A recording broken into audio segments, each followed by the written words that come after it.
नमस्कार दोस्तों, study with ज्ञान प्रकाश में आपका बहुत बहुत स्वागत है। आज के इस सेशन में हम डिस्कस करेंगे 4 मार्च के सभी इंपॉर्टेंट करंट अफेयर। तो पहला क्वेश्चन देखते हैं, हाल ही में विश्व श्रवण दिवस कब मनाया गया? और इसका सही उत्तर होगा ऑप्शन सी, यानी कि अभी हाल ही में 3 मार्च को विश्व श्रवण दिवस के रूप में मनाया गया।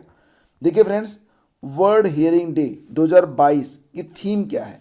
थीम है to hear for life listen with care.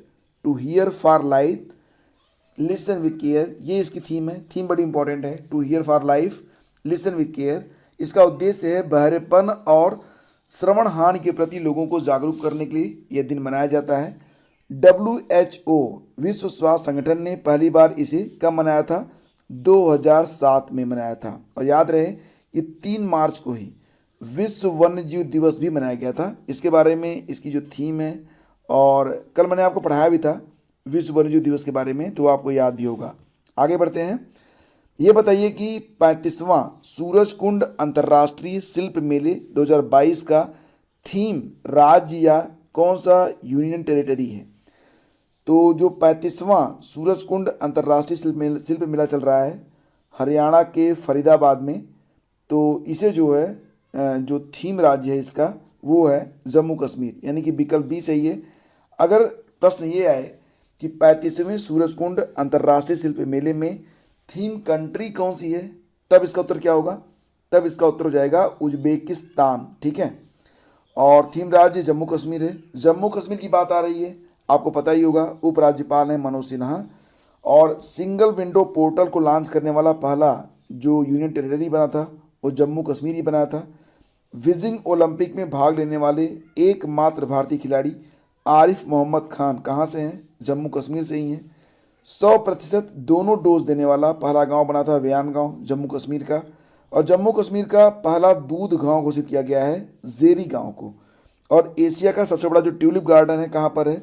Srinagar, Jammu Kashmir में। आपको याद होगा अभी हाल ही में गुच्ची मशरूम और कश्मीरी केसर को GI टैग भी मिला था।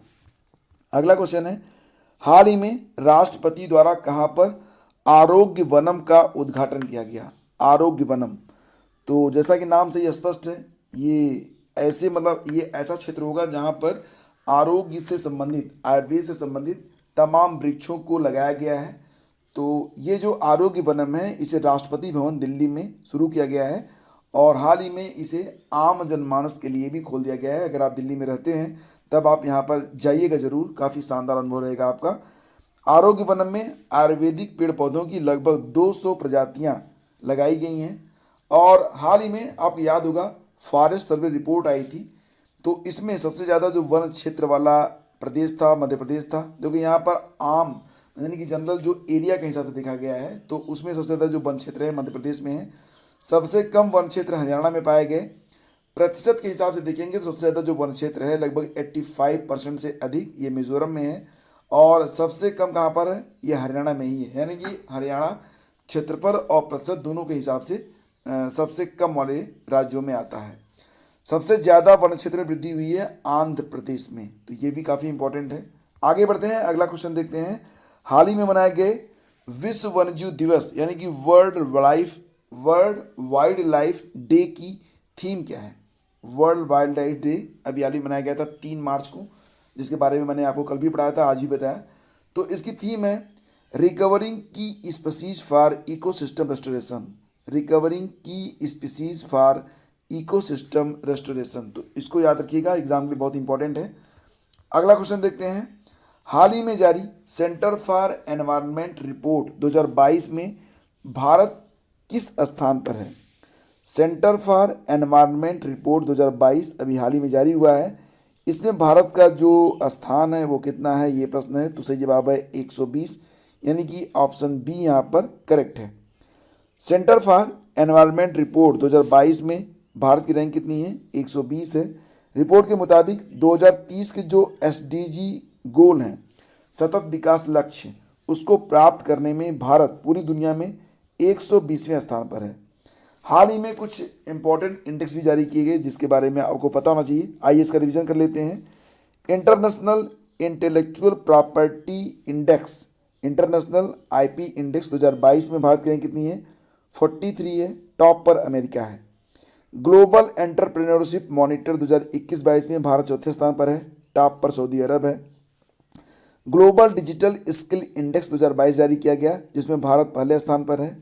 लोकतंत्र सूचकांक डेमोक्रेसी इंडेक्स 2021 में भारत 46वें स्थान पर है।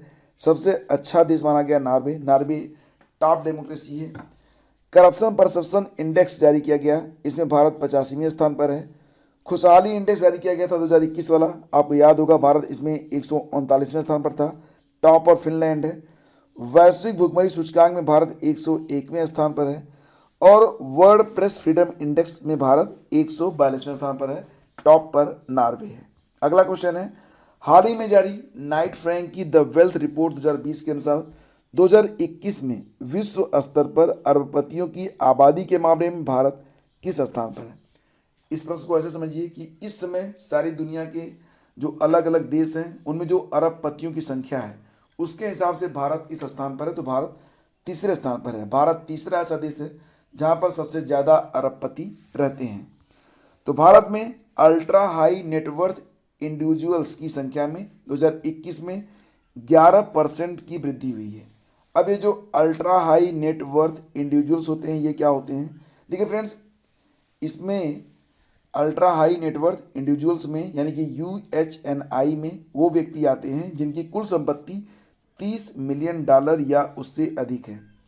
तो UHNI में पहला स्थान आता है अमेरिका का, दूसरा स्थान आता है चीन का, तीसरा स्थान भारत का। तो अब आप समझ सकते हैं कि दुनिया में सबसे ज़्यादा जो अमीर हैं वो अमेरिका, चीन और भारत में ही रहते हैं।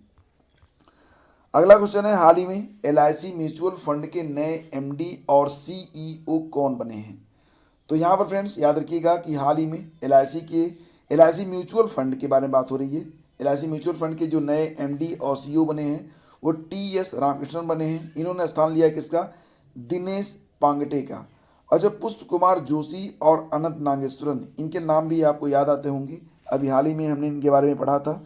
तो आपको बता दें कि पुष्प कुमार जोशी को अभी हाल ही में HPCL के CMD के रूप में नियुक्त किया गया था, जबकि अनंत नागेश्वरन को चीफ इकोनॉमिक एडवाइजर के रूप में नियुक्त किया गया था। LIC के अध्यक्ष कौन है, MR कुमार हैं, ठीक है, और इसका हेडक्वार्टर कहाँ पर है, मुंबई में है। 2 एप्लीकेशन जारी किए गए थे LIC के द्वारा, एक आनंद दूसरा प्रगति, तो दोनों को आपको याद रखना है। अंतर्राष्ट्रीय मानसून परियोजना कार्यालय 5 वर्षों के लिए कहाँ पर खोला गया है। अंतर्राष्ट्रीय मानसून परियोजना कार्यालय 5 वर्षों के लिए कहाँ पर खोला गया है, तो फ्रेंड्स ये जो कार्यालय है ये से पुणे में खोला गया है, यानी कि विकल्प ए यहाँ पर करेक्ट है, यानी कि पुणे।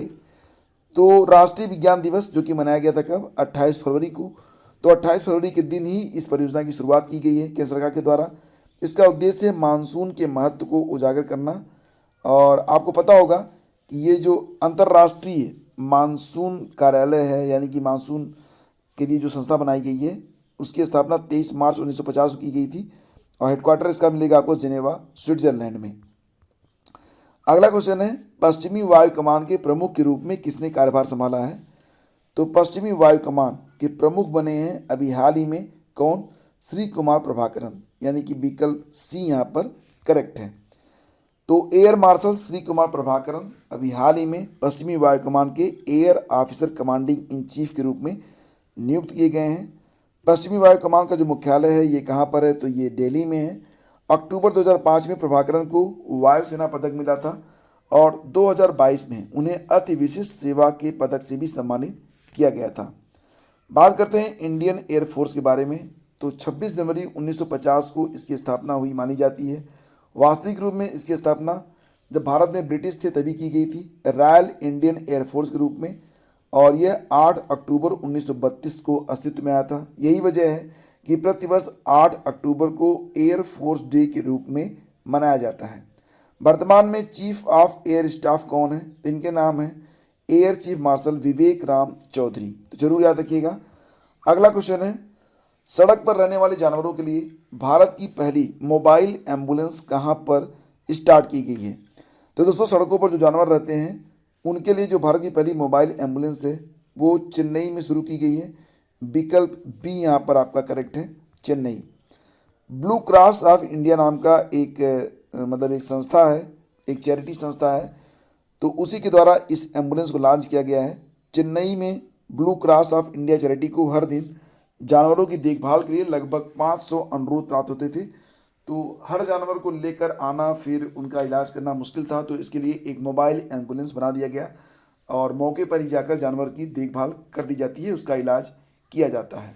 तो फ्रेंड्स, ये थे आज के टॉप 10 करंट अफेयर। उम्मीद करता हूँ सेशन आपको पसंद आया होगा।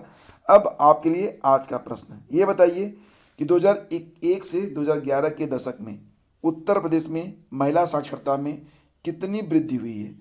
तो इस प्रश्न का उत्तर आप दीजिएगा जरूर, क्योंकि ये प्रश्न आगामी सभी परीक्षाओं के लिए, अगर आप यूपी पीसीएस, यूपी SSSC की कोई भी परीक्षा, साथ ही साथ शिक्षक भर्ती परीक्षा की तैयारी कर रहे हैं, तो ये प्रश्न आपके लिए काफ़ी इंपॉर्टेंट है।